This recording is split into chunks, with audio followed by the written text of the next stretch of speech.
So I tried to get to this yesterday, Stugotz, and I was so terrible yesterday that we never got to it. But the Miami Dolphins coach, Chris Foerster, who had that scandal, a scandal none of us have really seen before, I don't feel like, in football. Right. That's a fine for me. Yeah, it is. That's an unfortunate one, too, because everybody's been there.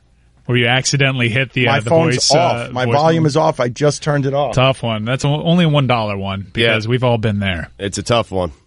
But I have been there. We've all been there, Just man. a terrible way to start, though. Just a terrible way to start. Anyway, so yesterday I was Or terrible. a perfect way.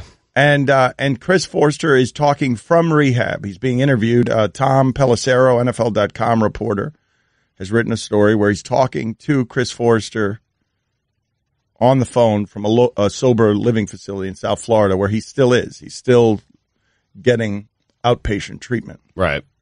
And some of the things that he says here are heartbreaking, and we can be cynical about it. We can hammer him saying he is saying everything just to get back into football, and saying everything he's saying about God and not wanting this in his life anymore. But this is the part that is heartbreaking. Foerster has 3 adult children. His daughter came to see him in treatment, but hasn't spoken to him much since. Neither has his youngest son. And then there's this quote. He feels betrayed, like I'm a big liar. And I am. I was exposed for the fraud that I am by this woman. And I've exposed myself. I didn't want to live that life anymore. We made so much fun of this when it happened, and man, I've got my remorse about it, but I don't know how to handle some of this stuff sometimes because I have sort of a ridiculously lighthearted attitude about cocaine, even though I'm terrified of it and have never used it and couldn't and wouldn't because I'm just terrified of it. But I have a flippant attitude about cocaine since Scarface. Our entire city is built on this crud. It is different down here. For whatever reason. And so when this story happened, I'm like, you got to be kidding me. Basically, this guy is just throwing away his career for the party. But, and you know who pointed this out? It happened on the air. Jason Leisure came on, and I'm like, do you find this funny? He's like, what's funny about this? What's funny about this? And I'm always looking for the funny. A cocaine snorting coach, sending a video to a stripper. It's funny right up until you think about the human beings and the son and the betrayed son and the liar and the father. And right up until these things stop being a funny thing and become about human beings with things we can all understand. Right. What's left in the wake of this story, and it's the family. It's his wife and it's his kids. But what would that like? What do you imagine that would be like? Their father, for whatever the week was like. Let's say one of them is a fan of this show. Let's just say he's got adult sons. Right. Let's say one of them is a fan of this show. How do you imagine that experience would be for them? And let's start from the point of that person's a fan of the show. They like what we do. And now what we're doing is just having a party around the shame and embarrassment of their family being destroyed. Yeah, I think they wouldn't like it, but I do wonder if we were doing it to someone else who wasn't their father, if they'd be laughing. I don't know, Like, if they like the show, that's what we do. And if we were doing it to someone else, would they like what we were doing? But the cruelty or the places where we're mocking, and maybe this is just an elaborate rationalization for bad behavior, but I always feel like the places where we're mocking are fairly benign. They're fairly benign to me. But in this particular case, there was the blind spot because I was actually thinking of the lonely single partying cocaine guy who sends a video. I wasn't thinking of families being damaged. Sure. Like, I'm watching a video, and I'm like, you've got to be kidding me. Yeah. I mean, maybe shame on us. I didn't know Chris Foerster's name until that Neither story. did I. I didn't know who he was. Well, that's another thing about this story. Right. This is only a story because of his position. Nobody knows his name. Because of his position and the unprecedented nature of the actual video, if we read a headline, Dolphins offensive line coach in rehab for cocaine, and we never have that video from the training facility, we probably approach it differently. That's another rationalization on our part, but if that person, say someone in his family was offended, and they were a fan of our show, they probably laugh because they know our brand of humor if we were doing it to someone else. And like anything, if it's about them and their personal family, yeah, we probably lost a fan. Yeah, I just don't know how to handle that kind of stuff is what I'm telling you. There are a handful of times that we've been doing this show where I feel remorse for something that we have done. Right. This is one of those times. And it's not very often. And when I'm reading these details, I'm not saying I'm right to feel this way. I'm saying that perhaps I'm certainly wrong as for entertainment value. Right. Like, I'm certain that is an entertaining thing to talk about on the radio. I am wrong about the idea. And to make fun of it and mock it is much better radio than talking about it this way. It was a hell of a get.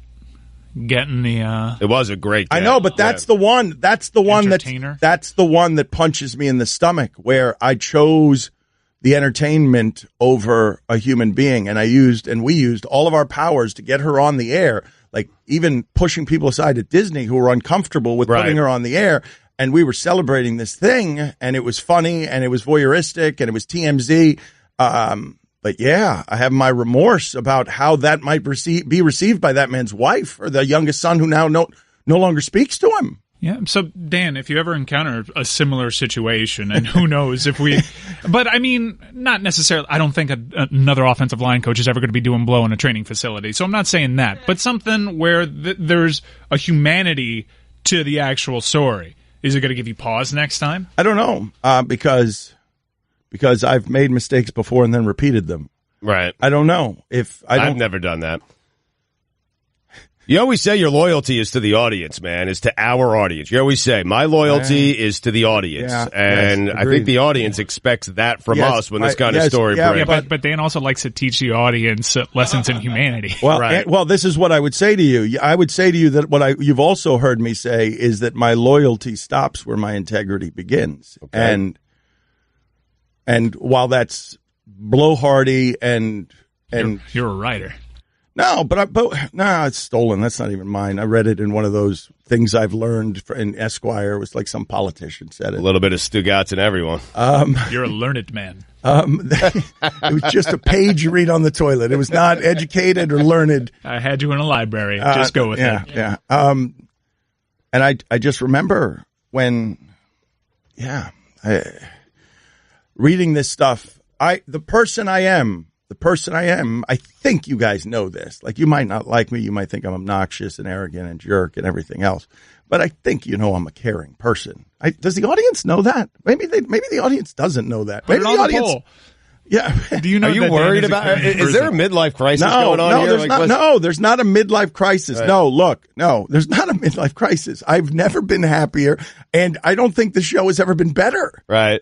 So this is not a midlife crisis. I'm reading this story about Chris Foerster, and I'm examining my own behavior a month ago. Sure. Or 2 months ago. Okay. When it is. And there was something about it that brought home the humanity. I was making fun of a story and a position. I was not making fun of a human being.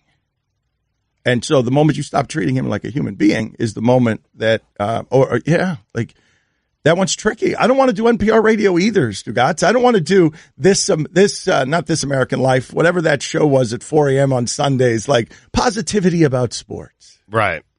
Oh, I have that guy's card. I met that guy at the ACC championship game. Why? Celebration of life through sports. Wait a minute. What happened? Was he positive? Dude, he was so nice. Of course. Oh my God. It was incredible discovery. I was talking to him for about 15 minutes because he just saw Cynthia and I alone at a Clemson bar, and I was watching the Clemson. I'm a radio nerd, and I was fascinated by how their pregame, the people doing the pregame, they stand up when they're on remote, and it's actually like a show you could see. So I was watching radio being done, and this guy just comes up to us and starts talking and checking up on us because Clemson fans are the nicest. Right?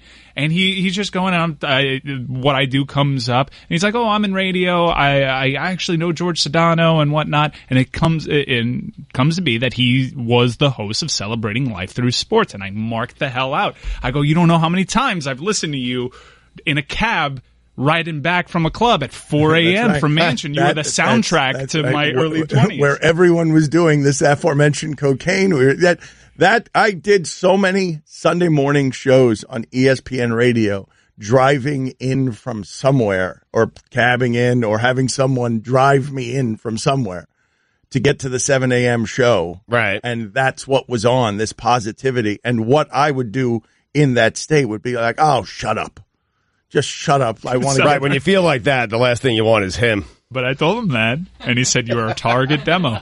That's what he was going for. He was hoping to reach those troubled souls that were riding back from Mansion. Well, I do think that guy was trying to do a new permutation of sports radio AM genre, which is evangelical sports. Oh, he's a passer. I'm telling you, he was the most pleasant dude. All right, do you guys think that would be a good pivot for us as a show? Me becoming the Guillermo, put it on the poll. Do you think Dan becoming the evangelical pastor of sports is a good evolution for the show? I'm gonna have to read that back later. I can't say that word. Evangelical? I guess I can. There's a couple people talking in our... How about that? Evangelical. Yeah, right. That's an easy one for me. Yeah. Evangelical. Yeah, you're a show-off now. Excellent. He's showing off. He's running up the score, taunting people. Guys, do you want to know what happened? This is so funny. I'm laughing because Stugotz right now is... Well, people want to know what happened to you last night. There are whispers here, people theorizing. What happened to Dan last night? Just as a general approach to this show. No, I just went to dinner with Pablo and my girlfriend. Okay. It wasn't a rough night at all? No. I came in and read this story about Chris Foerster and it bummed me out. You sound like you had a night. Yeah. Do I? Yeah, I don't know if this Foerster story is just weighing on you. Yeah. Also, your shirt looks like someone tried to pull it off of you. It does. My collar's having a problem. Is this how I looked on SportsCenter? Yeah, because you had the mic on and it was stretched down to the center of your chest. Is that microphone 15 pounds? Did you sleep in that shirt? Did Pablo try to take that shirt off? So Stugotz and I, before we're starting SportsCenter, this is what actually happened. They're playing. This is bad, I'm telling you, Mike, there's another show. There's another show here around the show, just watching Stugotz, a layer.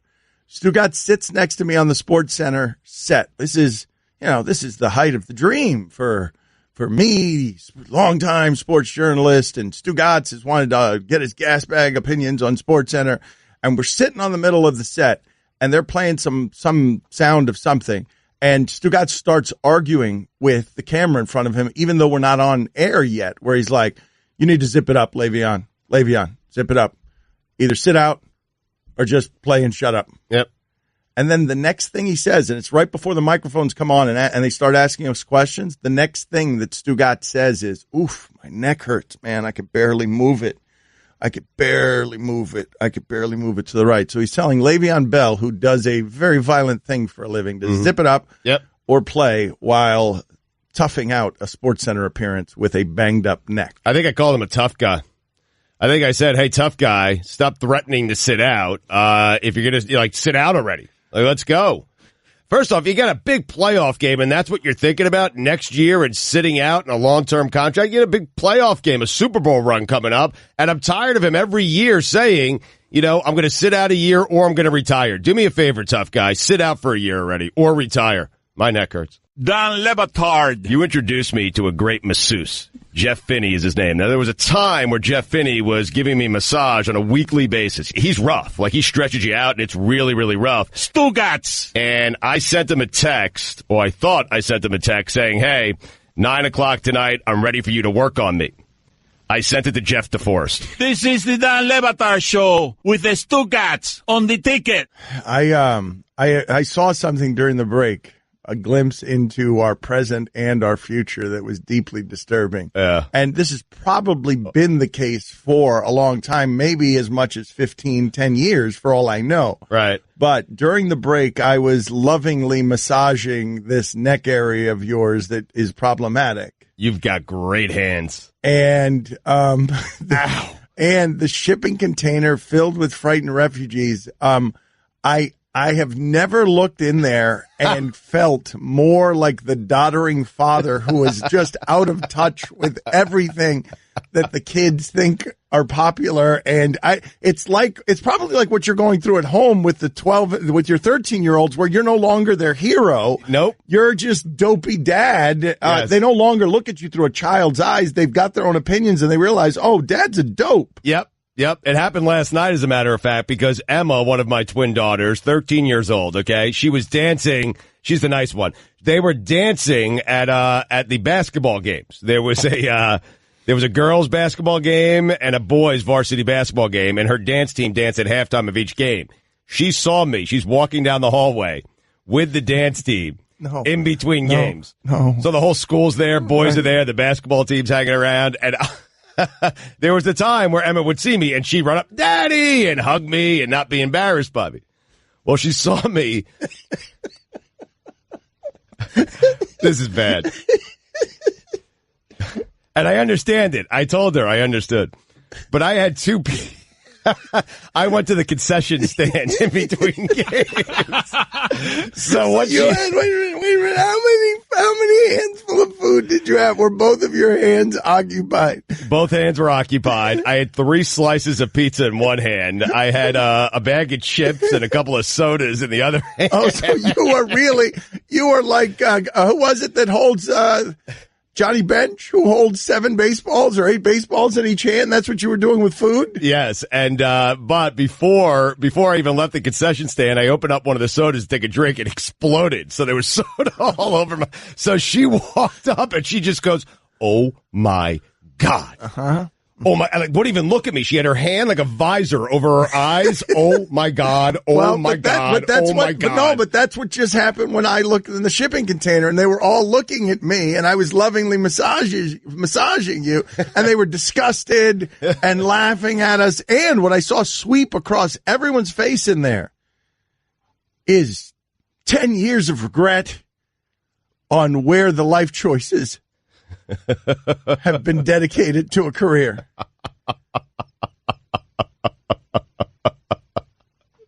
We looked so old.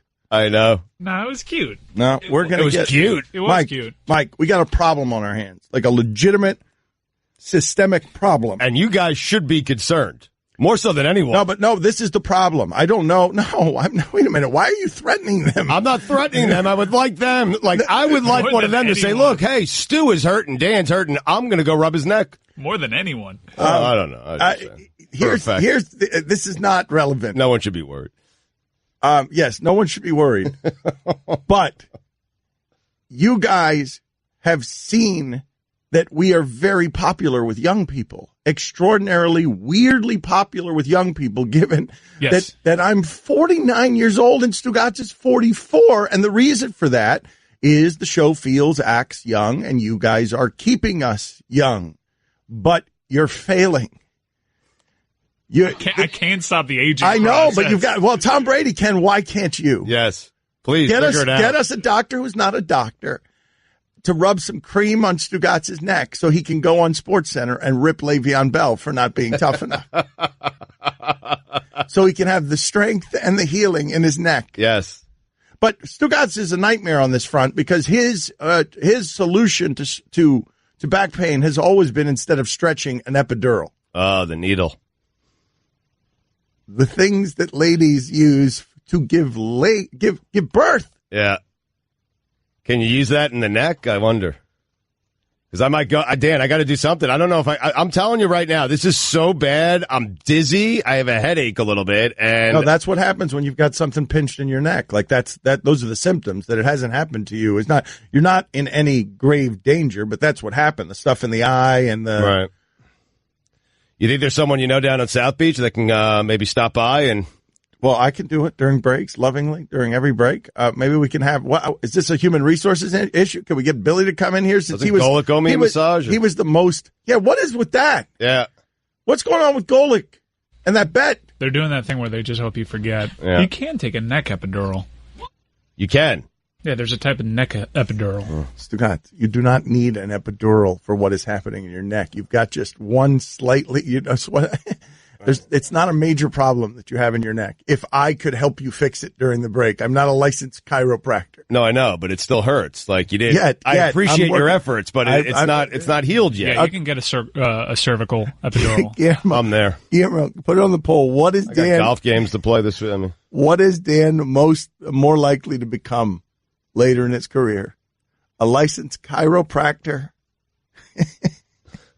or an evangelical sports pastor? Or, no, don't put sports in there, right? How about just make it an evangelical pastor? There's been things happening lately that has me wondering, like, are you going to, like, massage therapy school at night because you're bored or something? No, I will tell you. It's funny that you should ask. It's funny that you should say that. Listen to this. He's an expert. No, listen. Like, he's about to be a masseuse, and on weekends you're going to get a massage, and it's going to be Dan taking in that, like, big my like, second table. career, right? Yeah. Some people choose this. Just as a hobby. I'm going to call service for an in-house massage, and Levitard's going to knock on my door. Wait a minute, Guillermo, hold on a second. Do I have options to all sorts of careers now? Like, could I become a masseuse tomorrow because people would just want me to come over to their house?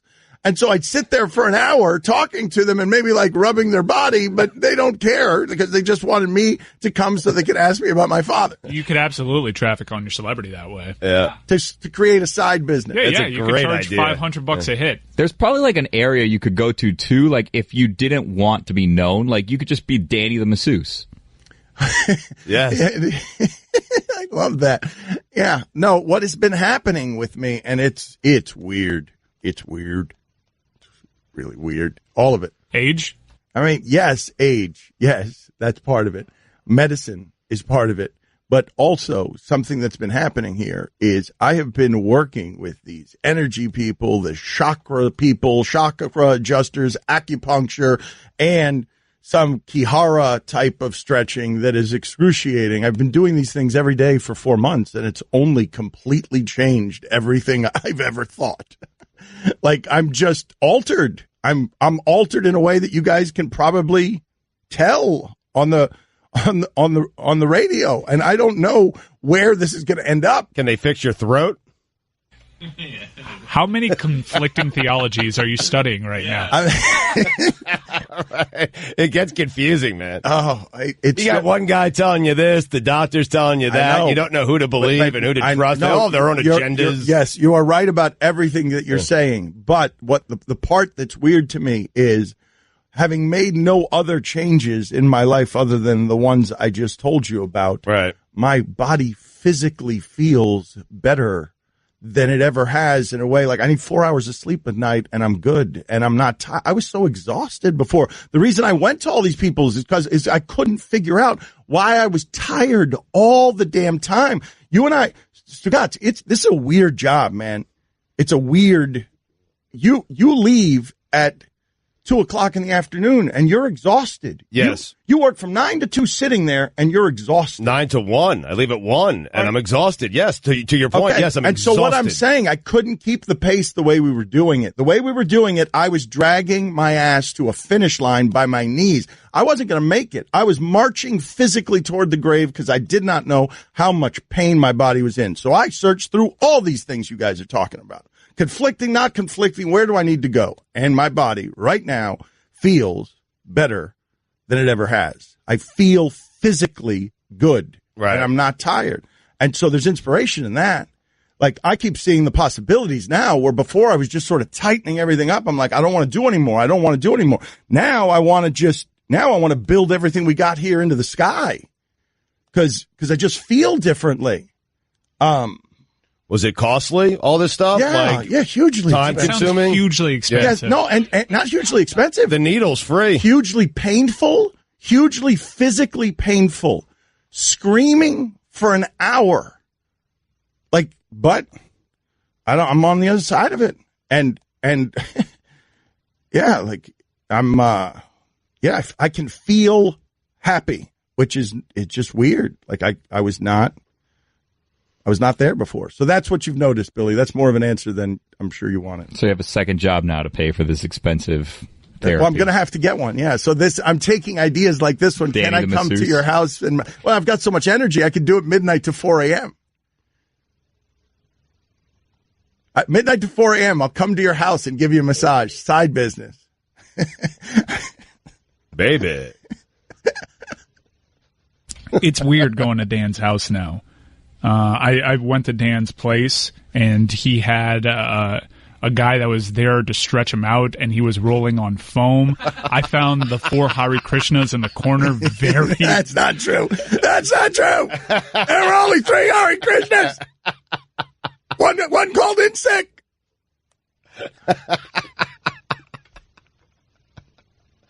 I need help, man. I know your body's falling apart. Give me some drugs. Dan Le Batard. I've made a vow to not correct Stugotz all show today on any mistakes, not point out any of his mistakes as part of a continued quest to do better and be better. Stugotz. Yep, and I have vowed to try and be 1% less worse than I normally am. That's what you asked, and that's what I'm going to try to do. 1%. I'm trying here, man. I am.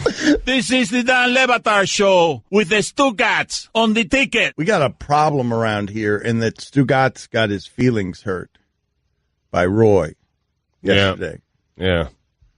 Roy, as you may know, is unusual.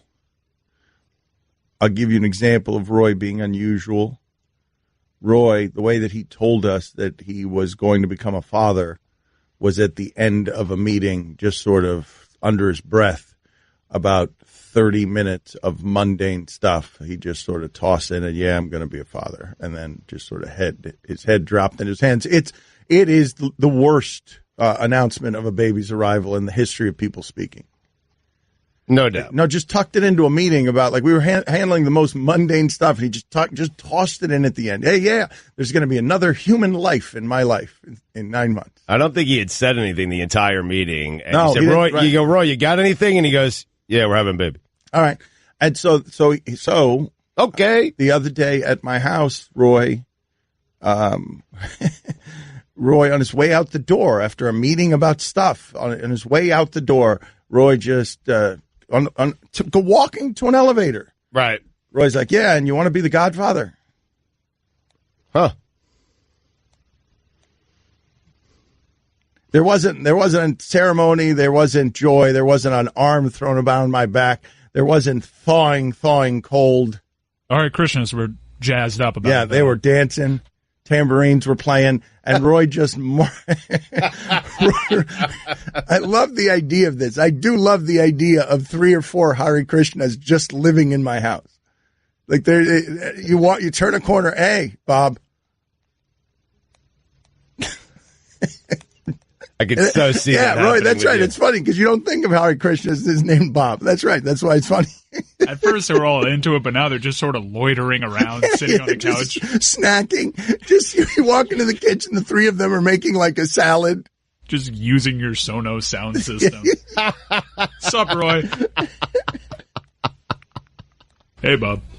Was Roy's pregnancy announcement as weird as Chris's engagement announcement? Because Chris was engaged for 6 months before we found out. Oh, they weren't a part of our whole discovery when we found out Chris was engaged. Yeah, Greg said it by mistake on air. Yeah, we had to be sleuths about it. It wasn't 6 months after. It was a few months after because we hadn't told everyone in her family yet. Jeez. It was weird, though, man. I mean, I had to follow his wife on Instagram one night that we were out with him, and she was not there secretly, so that she would accept us. And then me and Charlie went digging, and we're like, wow, this goes back a while. It was weird. Well, back to Roy for a second. The reason I'm upset is because he asked you to be the godfather to his child. And listen, no one loves his child Gary more than me, and I want to be his godfather. I mean, it's absurd. It's absurd. I mean, I have been so patient with Roy. I've done anything and everything for Roy, and I get nothing. Patient? What? All right, hold on a second. Everybody slow down. I'm always here for you, Everybody, man. A correction that's important to make here that would be very funny if anyone in the audience knew it. Roy's baby is not named Gary. Roy's baby is named Claire. Oh.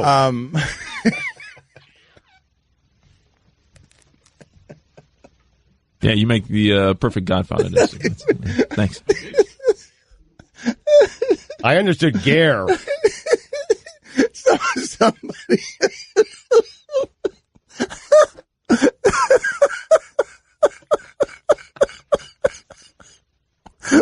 Roy has a lovely daughter who is not named Gary or Gare. Whoops. See you, Gary. Roy's daughter is named Claire.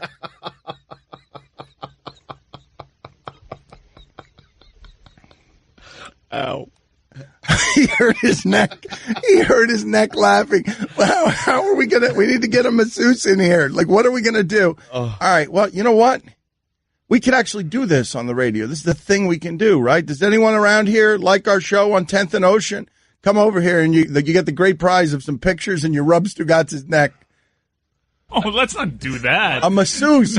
No, a professional masseuse. How am I going to vet a professional? You'd have to show up with a massage table. That's a qualification. Well, I'm saying on a moment's notice, it can't be easy to get a massage table, can it? Like if right now you had to go impersonate a masseuse, could you do it with a massage table? Yes or no? Invite a stranger to our workplace. Mike, yes or no? Stugotz is in pain. Dire circumstances call for desperate measures. Stugotz is hurting. He was just laughing at his own joke, and then he went, which I'm not that interested in curing because I do think it'd be great comedically during the show for Stugotz to continually hurt himself while laughing. I'm with Mike, though. You can't have strangers like just walking in with like a fold-up picnic table. Wait a minute. It's not a stranger. Like there are massage businesses all over. Wait. Do we know this person? No. Because if we don't, then it's a stranger. Mike, all right, let's talk about this some more. Hold on, because Mike's going to tell me he's going to give me lessons about strangers now. How often do you Uber? Like what? Those aren't strangers. Right, if there were a rating system for perfect strangers, then I'd be inclined. If this person had 5 stars that was coming to our studio, I'd be like, okay, let them in. I'm just saying, we've gotten to an awfully trusting place with Uber, wouldn't you say? Yes. Yes. And I warned people many years ago about this. You did. Yep. I did. Not vetted properly. They vet them properly. All right. They go through background checks. That's all well. We have a security guard that's probably sleeping right now outside of our door. Someone's going to show up with a poker card table and just be allowed to come into our studio. And rub massage Stugotz's neck in the name of radio hijinks. And his latest move is just to let the person in, open our studio door and say, hey, is this person cool? No, the security guard. I don't know who I need to complain to about the sleepy security guard. The security guard? Well, we shouldn't complain, but we should give him feedback. Perhaps he's not knowing what he's doing wrong there. And Hold on. We're failing him. Hold on. Suggestion box. That's fine. Suggestion box. We could give him feedback. What I want to know from you guys is this something that's only happening with me, or is it happening with the rest of you? Given the tight confines of these quarters here, when you walk up behind the security guard and he doesn't know you're there, has he been hiding what's on his phone from you? We don't go that way. We're not allowed in that area. Yeah. I'm not allowed in that area. That's VIP. Yes, he has. I mean, every time. So I don't know what he's doing out there. I'm pretty sure I once heard an episode of Friends. Which you have to entertain yourself. That's good, though. Like, he doesn't want strangers knowing his, security detail he's running through every day on his phone. Yeah, I feel better.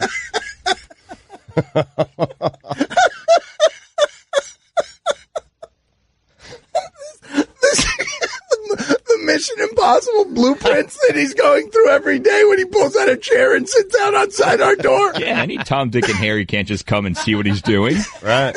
Classified privileged Good point, information. Bill, yeah. What's your clearance level? I got to make fun of Mike about the idea. Mike, can we tell this story now? Like how it is? About how someone threatened to kill us and then we have a security guard? Yeah.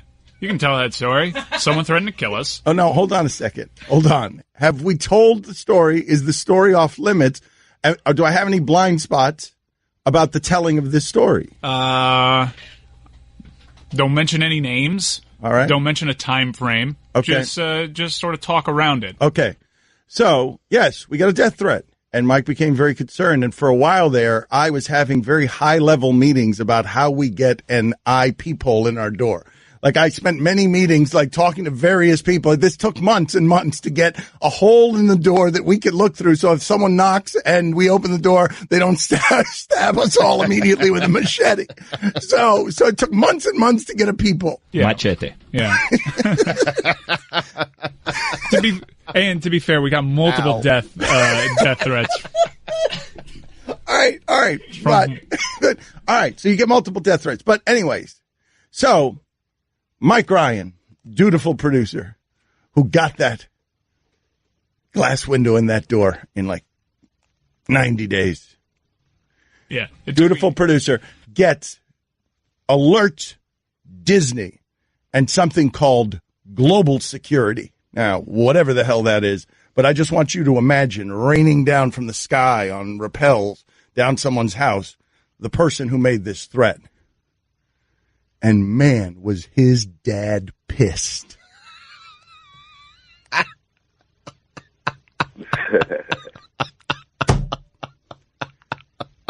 Stop it. We rained down fire on a 14-year-old. It was an Apache that landed on his... On a 14-year-old. Mike Ryan summoned all of his power and resources, called something called global security. It's not just security in a region. No, it's global, and rained down fire on some 15-year-old egg account in New Jersey. Global security is so intimidating, man. And so now we've parlayed all of that into a sleepy security guard who is basically just a concierge here, welcoming people into our establishment whenever anyone. But he's highly trained in all the martial arts, and he's very good at his job. I feel less safe since he's arrived. No, there was one time. Well, let's not make it he, because they've got a look. This doesn't seem like it's a high-end career for anybody. So they've had a steady rotating crew of weirdos out there. Don't do that. He's right. It's so highfalutin of you. But we're weirdos too, though. But okay. I mean, all right. I was calling them weirdos the way I call us weirdos. I call us gas bags so that I have permission to call Stephen A. Smith a gas bag. So that's why I was doing that. This guy's big time, though. Like, I talk to him. I see what he does. I know his name. Like, he's a supervisor for the security company. Right. He does, like, shoots and stuff. But what I'm telling you is that one of the guys who was out there one of the days, because there's been there've probably been a dozen. The reason we could say all of these jokes that we're saying is because you don't know who we're talking about, because there've been a dozen security guards out there. All highly trained in martial arts. One day I went out there and a guy's just standing there and I'm looking at him and he's looking at me. And I don't know if he's the one protecting me or if he's the one that I need to be protected from. And so we had a real face-off. Because I'm like, oh, this is the moment that Mike has been warning me about. If I swing this door open and I don't look through the peephole, this is Machete. Or maybe he's the guy that's here to protect me from Machete. Either way, none of it seems safe. And I'm with Stugotz. It feels less safe than when global security got involved. And we couldn't see through the door who was knocking. Right. I'm reading here text about an app called Soothe. Have you heard about this? It's like the Uber of massages. I'm going to get one today. Well, that's a stranger, but now it's a licensed stranger because it's got an app. With ratings. I mean, it's the same thing I just did. Can I do it, though, today, during the show? We got security here. Mm-hmm. Yeah, just let security know. Okay. Mike, what are we going to talk about nationally today? Like, what the hell's going on in sports? We're going to do Cavs again? Like, what's anybody talking about? Can we just bleep around today?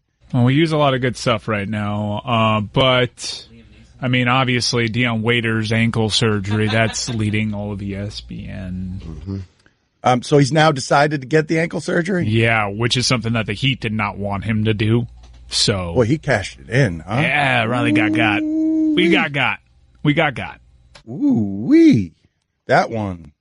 Yeah, most people are talking NFL playoffs, but that's not what we do. Right. No. Well, we are going to have Adam Schefter on to do that for us. And Chris Sims. Do people want that? Do people want Schefter? I like Schefter, but I'd like to talk Schefter about other stuff, not football. Yeah, the games are getting bigger now. You know? Do your impression for him that you did yesterday. Oh, yeah. I'll pass on that. Why? Did you get in trouble for that? No, I'm not going to do that directly to his face. I'm a coward. No, he's asking you to do it now, I think. Oh, do it right now? Yeah. No, I'm not going to do it to him. No, I'm not going to do it to him. Why not? I'll do it. According to my sources, I'm a coward.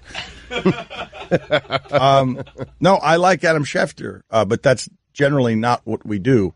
And I don't know. The reason that we have Key and Fahey on is because I liked that he was somebody who could give us information on what we were watching that no one else could because of the way he's breaking down film.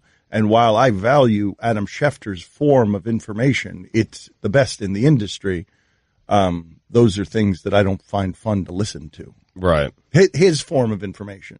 I mean, I love his information. I don't lean on Adam Schefter for, giving me analysis on what's going to happen in this week's playoff games. I want to know, is Nick Saban going to leave Alabama? Okay, but what I am saying is, do you really think that is something Adam Schefter can give you an opinion on that would be informed that then you would then remember? I think he obviously has a better idea than just about anyone else does about which coaches are going to go where. Will I remember it? Well, but no, the reason I ask you the question is because you know how little I care about which coach is going to go where. Right. You know that is the bane of my existence in sports radio. I know. Like, this coach is going there. What does it mean, Adam Schefter? Right. Well, he's going to bring his offensive coordinator in, and they're going to have an aggressive 4-3 defense, and who cares? I do. So, but I still care about that stuff. Well, I do, and I think fans do. But I understand. Like, I'm with you. Maybe we could do something different and creative with them. I don't know. Certainly, fans of that team care. Yeah. Yes, but can we do something with Adam Schefter to dress it up a little bit? So because I'm not saying the information isn't valuable to many. I'm saying that where we're mixing the information with something else, because I know that if I'm in my car, me personally in my car, and you tell me that a segment is coming on with any NFL insider, I'm turning off my radio. I don't want my sports radio entertainment that way. But you guys are telling me, no, football's different. There we want it. We want it. It's the NFL playoffs. We don't have Adam Schefter on often. No, I know, but I'm asking you. I'm not. But Mike, you say NFL playoffs, like we're bringing him on to break down the game. Who cares that it's the NFL playoffs? When I book Adam Schefter, I'm booking him because it's the NFL playoffs, and you guys do whatever you want. Okay, I'm that's not fair. complaining. I'm No, not it seems like complaining about it. Does it seem like I'm complaining about Adam Schefter? A little bit. A little bit. When Allison and I discuss getting Adam Schefter on, I don't think you're going to be talking about how Nagy's going to help the Bears. You just do whatever. Okay, It'll whatever probably you be want. something that I hear about, so All just right. go. All right. Do whatever you want with Adam Schefter. All right. He joins us at 11 Eastern, and we start a national show in a couple of seconds, and I have no idea what we're going to talk about.